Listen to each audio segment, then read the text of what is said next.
Okay, this is how you resize a collage in PicMonkey. Sorry, it's very early, I'm still sleepy. When you set it up as a document, it normally comes up as 2000 times 2000, but this little place down here is where you need to be to change the size of it. This is not paid for feature. What you have to do here is sometimes that little lock button is on, which locks the dimensions so that they're square, but you can basically change it to anything you want. So sometimes I use it, if I'm doing it for WordPress, I do it as this one. Sometimes if I'm doing it for a group, I'll do it as this one. This is why you have to know and remember all of the dimensions, which is not very fun.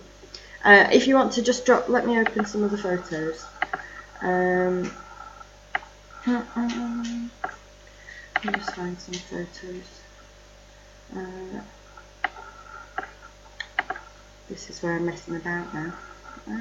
Here we go. Right, let me just open some squarish photos that I've resized already. Okay. All the same, doesn't matter. So at the moment they look kind of weird and I don't want them to be, but if I can drop them anywhere that I want on this and make them different sizes. So if I want them to be square, I can also resize them like this by just moving the bars. I can get rid of boxes, and then if I want white space, I can get rid of the space like that. I can get rid of the pictures, and then I can get rid of the boxes if I don't want those. I can, what else can I do? The only thing is I can't, unless there's been something there before, I can't put something in. So say for instance I just wanted this one in the corner here. I'm going to just put another one in here first, get that so that it's the size that I want it to be. Say I wanted just one tiny square and I didn't want anything else in, and then I can just get rid of that one underneath. So when it appears,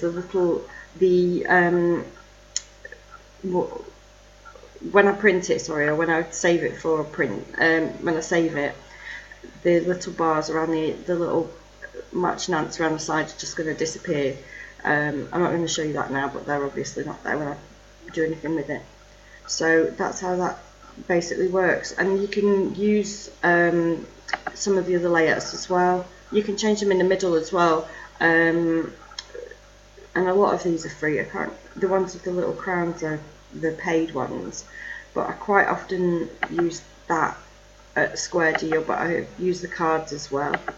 And say I get one that I want to resize, that's easy enough to do. So I can make that square if I want, and then I can just start messing with the pictures to get those in how I want them to be. So I don't have to keep them exactly where I want them, or use the same layout that they've used. If I don't like it, I can use other things and resize like that. So if I just wanted a small one in the corner and then I wanted, say, one big one, let's get rid of those. Move that one across. Oops.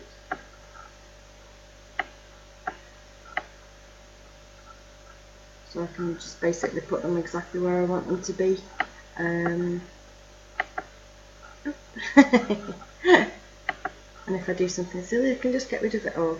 The other thing that I use quite often, I never use the swatches. I don't know why. I really don't know why. I think because that just makes it look really busy. But I can mess with the spacing.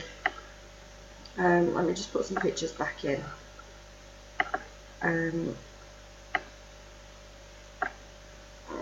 just set up 4 in here, just so you can see how that's going to look. Oops.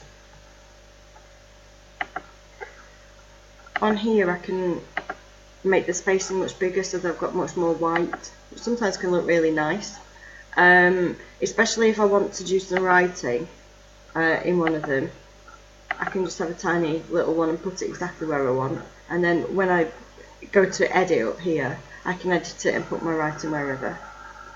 I can also change the background on here and make the corners rounded if I wanted, which I never do, but I can make it all a different colour if I want. So that's basically how that works.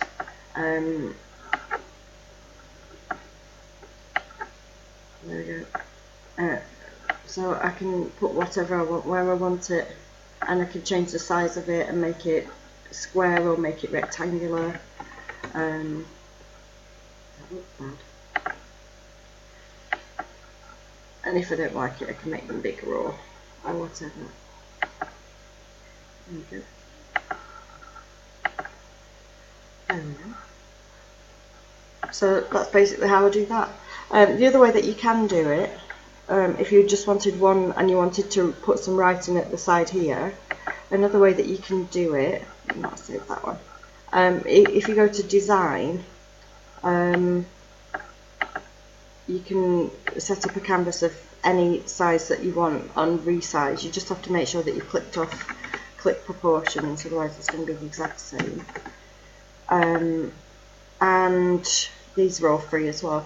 And then I'm just going to go to overlay and add my own. There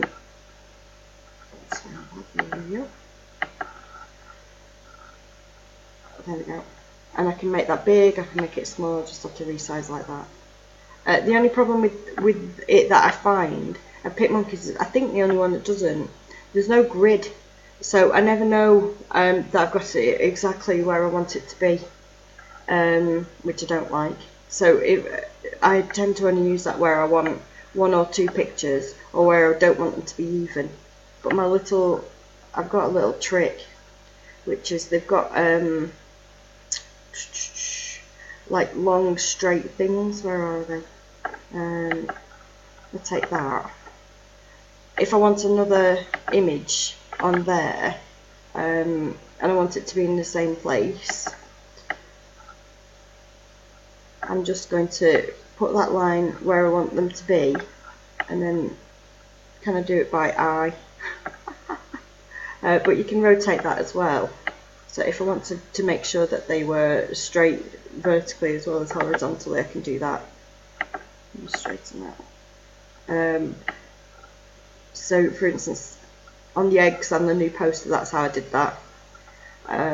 But generally, if I want them to be absolutely, if I'm going to print it off and I think that's going to look like they're slightly wonky, or they're not straight, then that's generally how I do that. But those are all free, I think. Let me just check those are free. Yeah, they're all free features. So that's basically how to get the size of background that you want. There you go. Enjoy. Hopefully I was not speaking just rubbish because it's very early. Apologies for that.